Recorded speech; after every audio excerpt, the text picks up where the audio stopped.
जय हिंद दोस्तों। तो हम आज फिर आ गए हैं शब्द शक्ति चैनल पे आपके लिए समास के अभ्यास प्रश्नों को लेके। तो जैसा कि हम लोग पिछले क्लास में 70 प्रश्नों तक कर लिया था। अब हम लोग का नेक्स्ट वीडियो जो अभी मैं ला रहा हूँ और जिसे मैं अभी रिकॉर्ड कर रहा हूँ वो 70 से आगे की जितने भी समाज से संबंधित प्रश्न है एग्जाम में आने वाले, जो आज से विगत पिछले वर्ष जो सभी हिंदी से जुड़े एग्जामों में आ चुका है वो देखेंगे। और उसी के साथ साथ समाज से जुड़ी मैं आपको ट्रिक भी बताऊंगा कि किस समाज को कैसे पहचाना जा सकता है,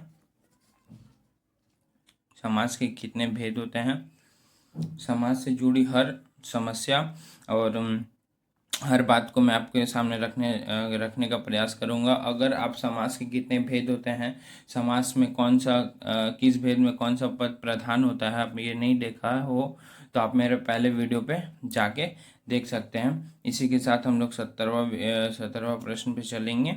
और इसके पहले हम लोग माँ सरस्वती की वंदना कर सकते हैं। अगर जिसको ये वंदना नहीं सुनना हो वो 1 मिनट स्किप करके आगे बढ़ जाएंगे, ठीक है। पर वंदना तो हम लोग करेंगे, ठीक है। तो करते हैं, चलिए। या कुंदेन्दु तुषार हार धवला, या शुभ्रवस्त्राविता,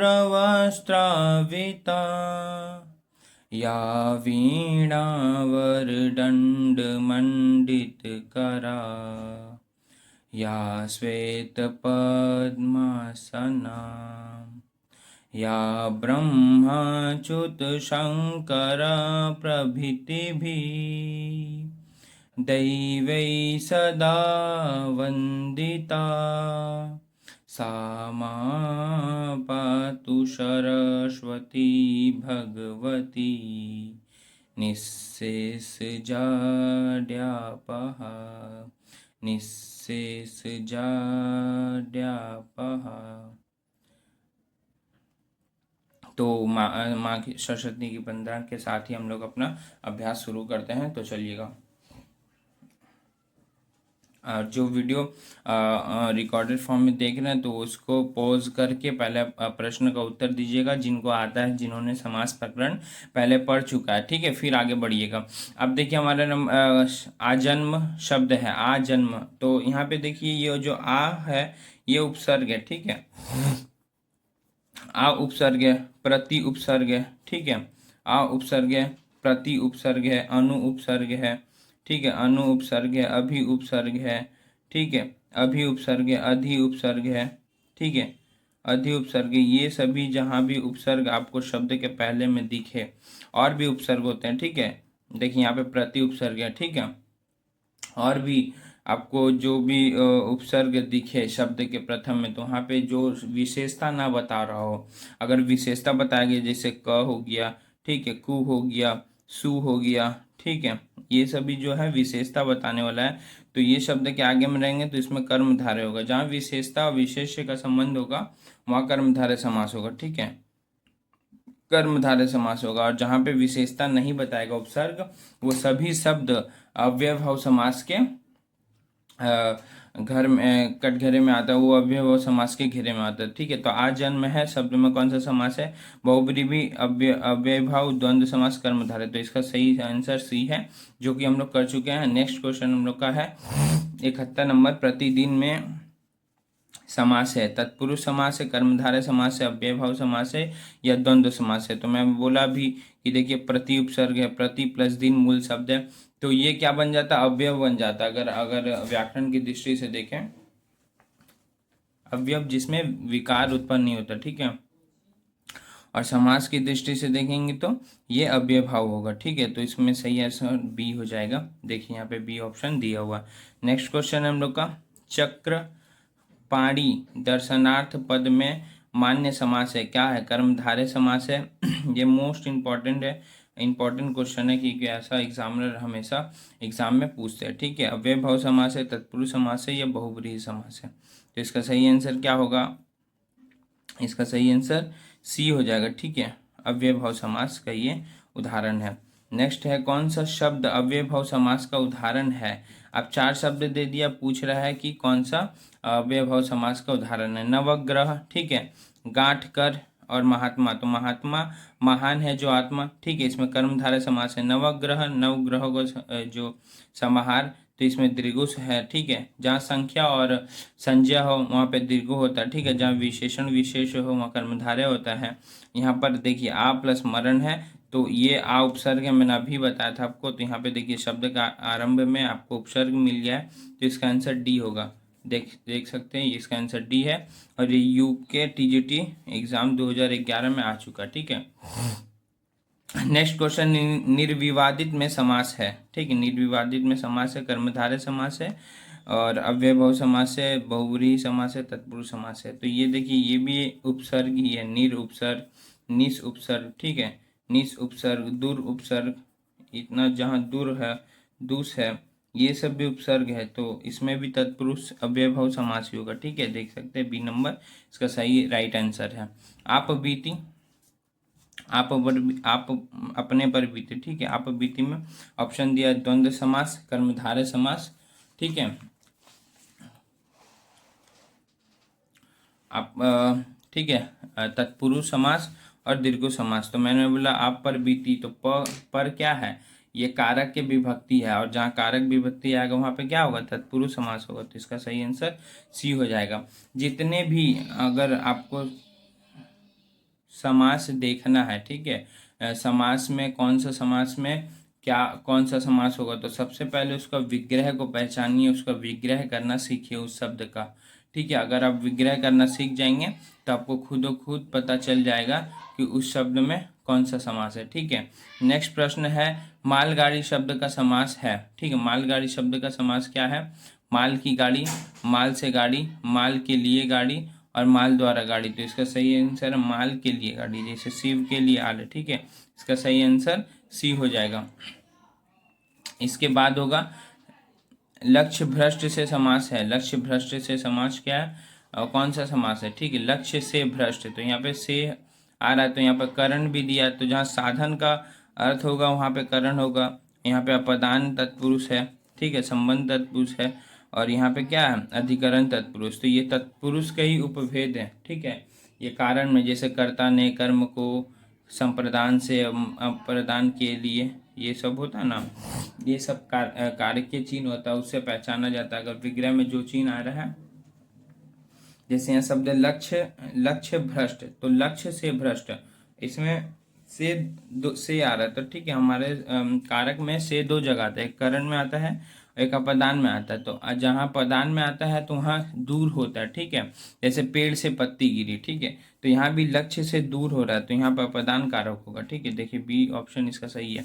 और से जो एक जगह यूज होता है, तो वो होता है साधन के लिए, उसने मुझे हाथ से मारा, ठीक है। तो हाथ क्या है, साधन है, तो वहां पर से हम लोग को समझना होगा ये से किसका है, करण कारक का है कि अपदान कारक है, ठीक है।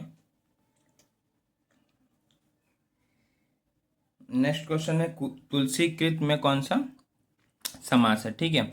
कर्मधारय समास है, द्वंद्व समास है, दीर्घु समास है, या तत्पुरुष समास है। तो इसका सही तुलसी द्वारा कृत, ठीक, या तुलसी रचित किस इसका विग्रह होगा, ठीक है। तो इसका सही आंसर तत्पुरुष समास होगा, ठीक है, क्योंकि उसके विग्रह में कारक के चिन्ह आ रहा है, ठीक है। रथ चालक का समासिक विग्रह क्या होगा। अब रथ चालक शब्द दे दिया, पहचानना है कि इसका समासिक पद क्या है, ठीक है, विग्रह पद क्या है उसका। रथ को चलाने वाला, रथ जो चलता है, रथ वाला, चलाने वाला रथ, ठीक है, रथ को चलाने वाला। तो इसका सही आंसर क्या हो जाएगा, सी हो जाएगा। रथ चालक मतलब रथ को चलाने वाला, ठीक है। तो यहाँ तत्पुरुष समास है, और यहाँ पे देखिए यहाँ पर को आ गया, ठीक है, साधन के अर्थ में, कर्ता ने कर्म को, ठीक है, तो को आ गया है, संबंध का के की ना ने दी, ठीक है। तो रथ को चलाने वाला, तो यहाँ पे तत्पुरुष समास होगा। देशभक्ति में कौन सा समास होगा, देशभक्ति में कौन सा समास होगा, द्वंद्व समास होगा, दीर्घ समास होगा, तत्पुरुष समास होगा, व्यवहार समास होगा। देखिए यहाँ पे कोई उपसर्ग है नहीं, तो व्यव होगा नहीं। यहाँ कोई संख्यावाचक है नहीं, तो ये दीर्घु भी नहीं होगा, ठीक है। यहाँ दो शब्द है पर पारस्परिक द्वंद्व नहीं है, तो द्वंद्व समास भी नहीं होगा, तो इसका सही आंसर तत्पुरुष होगा, ठीक है। देश भक्ति, ठीक है, इसका विग्रह कीजिएगा तो आपको इसका आंसर स्वयं ही मिल जाएगा, ठीक है, देशभक्ति का। जनतंत्र शब्द निम्नांकित में से किस समास प्रकार के अंतरंग है, ठीक है। अब पूछा जनतंत्र शब्द में हम लोग का कौन सा समास है, कर्म तत्पुरुष समास है, संप्रदान है, या संबंध तत्पुरुष समास है, या करण तत्पुरुष समास है। तो तत्पुरुष तो है ये कन्फर्म, अगर तत्पुरुष का कौन सा उपभेद है, ठीक है। तो जन का तंत्र, इसका अगर विग्रह कीजिएगा आपको, तो जनतंत्र का जन का तंत्र, ठीक है, का के जन का तंत्र, तो ये संबंध तत्पुरुष होगा, ठीक है, सी नंबर इसका सही है ऑप्शन होगा, ठीक है। का के की रारेरी नानेरी ये जो आता है सब। रसोई के लिए घर, देखिए इसका जब रसोई घर में कौन सा समास है, रसोई के लिए घर। शिव के लिए आलय, शिवालय, जो शिवालय शब्द का विग्रह क्या होगा। इन सभी शब्दों का एक जैसा विग्रह, इसलिए मैं बता दे रहा हूँ उसी के साथ। रसोई के लिए घर, तो के लिए जो है संप्रदान के लिए आता है, ठीक है, तत्पुरुष में के लिए। जब आप कारक विभक्तियां पढ़िएंगे तो यहाँ पर के लिए किसके लिए आता है, संप्रदान, और संप्रदान किस में आता है, तत्पुरुष में। तो इसका सही आंसर क्या हो जाएगा, तत्पुरुष। देख सकते हैं बी इसका राइट आंसर है। नेक्स्ट क्वेश्चन है ऋण मुक्त, तो ऋण से क्या हो गया, मुक्त हो गया, ऋण से मुक्त। ऐसे ही आप पढ़ते रहिएगा, पढ़ते रहिए, आपको विग्रह आपके जिह्वा पे आ जाएगा, ठीक है, स्वतः ही आ जाएगा। ऋण मुक्त में कौन सा समास है, अपदान तत्पुरुष है, अधिकरण है, संप्रदान है और करण है। तो ऋण मुक्त मतलब ऋण से दूर जा रहा, मुक्त हो गया, तो कौन सा अपदान, मैंने अभी बताया था, जहाँ पे दूर जाने का भाव होगा, भाव होगा, इस भाव को आपको समझना होगा, तो वहाँ पे क्या होगा, अपदान। जहाँ साधन का अर्थ होगा वहाँ पे क्या होगा, करण। नेक्स्ट क्वेश्चन है हम लोग का, नेत्रहीन किस शब्द का उदाहरण है, नेत्र से हीन, ठीक है, तो ये भी नेत्र से हीन से आ रहा है, तो इसमें क्या हो जाएगा, तत्पुरुष समास हो गया। एकदम इजी क्वेश्चन है, बट हाँ यही सब प्रश्न एग्जाम में आपसे मिलने आते हैं, तो कृपया करके ध्यान से देखिए।